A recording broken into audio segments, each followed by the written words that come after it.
Welcome to శ్రీముదిగొండ channel. అందరికీ నూతన ఉగాది సంవత్సర శుభాకాంక్షలు. ఈరోజు మా స్టూడియోలో శ్రీ ముదిగొండ అమర్నాథ్ శర్మ గారు, డాక్టర్ అమర్నాథ్ శర్మ గారు పూర్తి వివరాలతో పాటు వారు వివరిస్తారు. నమస్కారం అమర్నాథ్ శర్మ గారు, మా స్టూడియోకి వచ్చినందుకు. నమస్కారం అండి. నమస్కారం. ఒక్కసారి అంటే మాకు మీ గురించి తెలుసు, ప్రేక్షకుల కోసం ఒక్కసారి మీ విద్యార్థులు కానీ లేదా మీ గురించి చెప్పండి. శివాయ గురవే నమః. నా పేరు డాక్టర్ ముదిగొండ అమరనాథ శర్మ.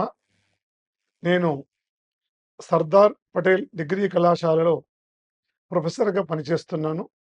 అష్టావధానిని, శ్రీ శైవ మహాపీఠం ఆస్థాన పండితుణ్ణి, అలాగే జగద్గురు శంకరాచార్య పుష్పగిరి మహాసంస్థానానికి కూడా ఆస్థాన పండితుడిగా ఉన్నాను. ధనుర్రాశి వారికి 14 ఆదాయం, 11 వ్యయం, 5 రాజభుజ్యం, 6 అవమానం. ధనుర్రాశి వారికి అనుకూలంగా ఉంది. 31 మే వరకు అనుకునే కార్యక్రమాలు, శుభకార్యాలు చేసేస్తూ ఉంటారు. ఉల్లాసంగా, ఉత్సాహంగా గడుపుతుంటారు. ప్రయాణాలు చేస్తారు. ప్రముఖులతో పరిచయం ఏర్పడుతుంది. కీర్తి, ప్రతిష్టలు, వ్యవహారము, జయము కలుగుతుంది మే 31 వరకు. తర్వాత కాస్త ప్రతికూలంగా ఉంటుంది.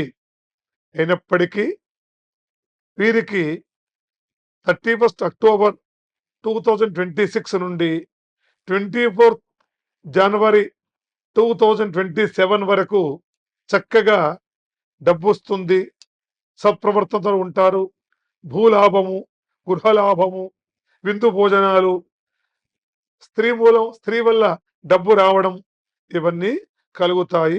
కాబట్టి ఒకటి మాత్రం అర్ధాష్టమ శని, 4వ స్థానంలో శని ఉంటాడు. కాబట్టి అధైర్యానికి లోనవుతారు. కొంచెం అపకీర్తి కలుగుతుంది. అన్నదమ్ముల్లో కొంచెం విద్వేషాలు కలగవచ్చు.